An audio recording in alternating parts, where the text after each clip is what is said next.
السلام عليكم الاخوان والاخوات، كيف الحال والاحوال؟ كنتمنى تكونوا بخير وعلى خير، وهذا الفيديو اكون في صحه جيده. من بين الامور اللي كتعجبني نقدمهم هو امور كتعلق بالمغرب، تاريخ المغرب، علاقه المغرب، وكذلك وتكون عندهم واحد شهاده للتاريخ. في هذا الفيديو صراحه مقسم 3 اجزاء، ودا واحد مؤرخ فرنسي مختص في المغرب العربي، وعنده أستاذ في بعدة جامعات معروفة، وكذلك عنده واحد الوظيفة مهمة، وهو مستشار يعني علمي لواحد مؤسسة اللي تعنى بالذاكرة في حرب الجزائر وحرب المغرب وحرب تونس مع المستعمر. يعني عنده واحد الباع كبير في شمال إفريقيا. غيتكلم في واحد الكتاب مؤخرا خرجوه حول المغرب، وحاولت نختصر منه. غيكون في 3 مقاطع و3 أجزاء. كل فيديو غيكون فيديوهات متتابعه، ما نطولش بزاف، ولكن كل فيديو عنده واحد الموضوع خاص ونناقشوا معكم. لذلك الا كنتي باقي ما اشتركتش في القناه اشترك وفعل الجرس باش يوصلك المقاطع الاخرى، الجزء الثاني والثالث. في هذا المقطع غيتكلم فيه على المغرب، تاريخ المغرب. هذا الكتاب الخلاصه ديالو وهو ان المغرب يرى نفسه استثنائيا ويحلم بالاستثنائيه. هذا هو خلاصه الكتاب. نخليك تكتشف المؤرخ. تكلم في هذا الجزء الأول على تاريخ المغرب القديم والحديث، وعلى اليوطي وكيفاش اليوطي دابا الناس دوك الهوكيستان كيقول لك اليوطي هو المغرب من المغرب. لا، أنا فعلا إخوان، اليوطي كان يعشق المغرب، كان يحب المغرب ومبهور بالنظام الملكي، لذلك حافظ على هذه الصيغة ديال النظام الملكي، ولكن زاد فيها تحديثات الإدارة في أمور مهمة. كذلك تكلم على المغرب، المكانه ديالو، وكيفاش ان المغرب مر بازمات ودائما كيخرج فيها بطريقه يعني استثنائيه. وذكر مجموعه من الامثال. هذا المؤرخ تكلم مقارنه بين الحسن الثاني الله رحمه الله والملك محمد السادس. وان الحسن الثاني كان عنده علاقه بالمشرق والمشارقه، ولكن الحسن محمد السادس بعد من المشرق والمشارقه. تكلم يعني المهم تكلم بزاف على المغرب. نخليك تشوف الفيديو من الاول حتى الاخير. في الاخير نناقش معك هذه القضيه ديال الفرق، المقارنه ما بين الحسن الثاني ومحمد السادس بالنسبه لنا حنا وبالنسبه لي كمغربي. وما تنساش تشترك في القناه لانه باقي الاجزاء الاخرى ديال هذا المؤرخ صراحه القوي. بغينا او كرهنا في بعض الكلام ديالو، ولكن قوي ومحايد. خليك تشوف الفيديو. شكرا الناس كيديروا لايك مثلا الفيديو. نتلاقاو في الاخر. Invitation, vous êtes historien, spécialiste du Maghreb et professeur des universités à Paris 1, Panthéon, Sorbonne. Je suis ravi de vous recevoir à l'occasion de la publication aux éditions Talendier dans la collection Texto d'un livre intitulé Le Maroc en 100 questions, un royaume de paradoxes. Vous y brossez un portrait historique et géographique, politique et diplomatique, socio-économique et culturel d'un royaume qui, écrivez-vous, se voit et se rêve en pays d'exception. Pierre Vermeuren, sur quoi repose cet exceptionnalisme marocain? Est-ce qu'il est en partie fantasmé? Comme toujours, avec les mythes nationaux. Mais le Maroc se voit en pays d'exception aux différentes époques de son histoire. D'abord parce que c'est une très vieille monarchie, une très vieille nation musulmane depuis le Moyen-Âge. Le seul pays arabo-berbère, en tout cas, qui a échappé à la tutelle ottomane. Ensuite, un pays qui a été colonisé d'abord brièvement, pendant 44 ans. Et par un colonisateur qui était loin d'être le pire, qui avait même beaucoup d'estime pour le Maroc, les Marocains, sa monarchie, etc. C'est Lyautey. Et Lyautey a fait entrer, certes, parfois violemment, mais aussi avec subtilité, le Maroc dans la modernité, la mondialisation, le XXe siècle. Et de ça, je pense que le Maroc s'honore. Et puis, bien sûr, pour la période la plus contemporaine, le Maroc est aussi très heureux d'avoir échappé aux soubresauts du monde arabe, aux soubresauts des pays d'Afrique du Nord, que ce sont notamment les guerres civiles qui ont ensanglanté beaucoup de pays, à commencer par le voisin algérien, d'avoir une décolonisation relativement douce par rapport à ce qui s'est passé, même s'il y a eu bien sûr beaucoup de crises et de tensions, parfois très dures avec la France, mais ça n'a pas atteint... voilà, donc en termes de violence de masse du XXe siècle, le Maroc s'en est plutôt bien servi. Est-ce que le Maroc a tremblé, par exemple, pendant les révolutions arabes 2011-2012? Ah oui. Bien sûr, aucun pays n'a échappé. Il y a eu le mouvement du 20 février qui a été une alerte, une alarme. Ensuite, il y a eu le deuxième coup avec le Irak du Rif en 2016-2017. Donc oui, durant les années 2010, le Maroc a été secoué. On a vu une réaction de la monarchie très rapide, notamment en 2011, qui a permis de venir à bout de la contestation sans faire beaucoup de concessions. Mais enfin, ça a créé un nouvel état d'esprit qui d'ailleurs a ressurgi, comme je le disais à l'instant, dans le Rif.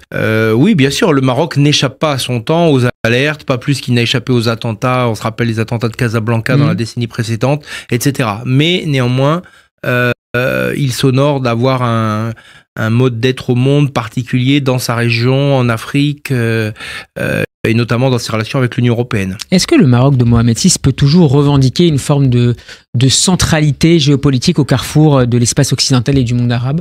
Je dirais que le Maroc, bien sûr, il garde une place dans le monde arabe très assez prestigieuse du fait que le roi du Maroc est le chef islamique le plus titré et le plus reconnu par l'histoire. Mais je trouve qu'il y a un certain désengagement du roi et de la monarchie marocaine par rapport à, disons, aux années 80-90 au Moyen-Orient. Le roi a recentré ses centres d'intérêt davantage d'une part vers l'Europe et d'autre part vers l'Afrique. Et donc, faut dire que depuis 20 ans, le Moyen-Orient vit dans des tensions extrêmes. On a eu la guerre d'Irak, ensuite on a eu la guerre de Syrie, on a eu les printemps arabes, on a eu les révolutions diverses. Donc c'est une manière de se protéger de potentiels effets de souffle de ces tensions ? C'est une hypothèse. Je pense que le roi n'est pas très à l'aise non plus dans les grandes messes internationales. Et c'est vrai que le monde arabe se caractérise par les grandes réunions de la Ligue arabe. Il n'y a jamais été très à l'aise. Et voilà, donc c'est peut-être le mode de sociabilité à la direction de ces États. Au demeurant, ces organisations n'ont pas un très grand rôle. Il a des relations personnelles avec certains souverains, comme le souverain des Émirats arabes unis. Tout à l'heure. Mais voilà, ça se place plus maintenant sur un mode monarchique, sur un mode bilatéral que sur un mode du nationalisme arabe, qui était la mode des années 60-70 et que Hassan II était bien obligé de suivre, mais qui aujourd'hui on a un peu tourné la page. En termes de personnalité et de manière d'exercer, d'incarner le pouvoir, qu'est-ce qui distingue Mohamed VI de son père Hassan II ?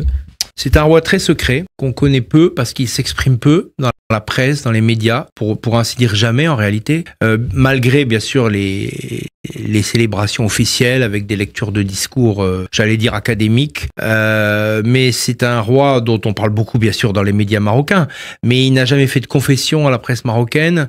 Voilà, on sait qu'il est là, qu'il voyage beaucoup. Ça, c'est une deuxième différence. Il voyage beaucoup, il est très mobile. Alors, dans le Maroc d'une part, mais aussi en France, dans le monde, aux États-Unis, en Afrique, chez ses amis.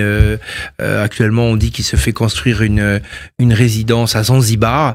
Je pense que son père, ça ne lui serait jamais venu à l'idée. Donc, ça, c'est une originalité. Et puis, disons, il faut se rappeler des conditions dans lesquelles il est accédé au pouvoir. C'était un jeune homme dont on disait qu'il avait peu d'expérience. Il était assez modeste à ses débuts. Il proposait une option démocratique. Et puis, au fil des années, la gouvernance marzénienne est revenue.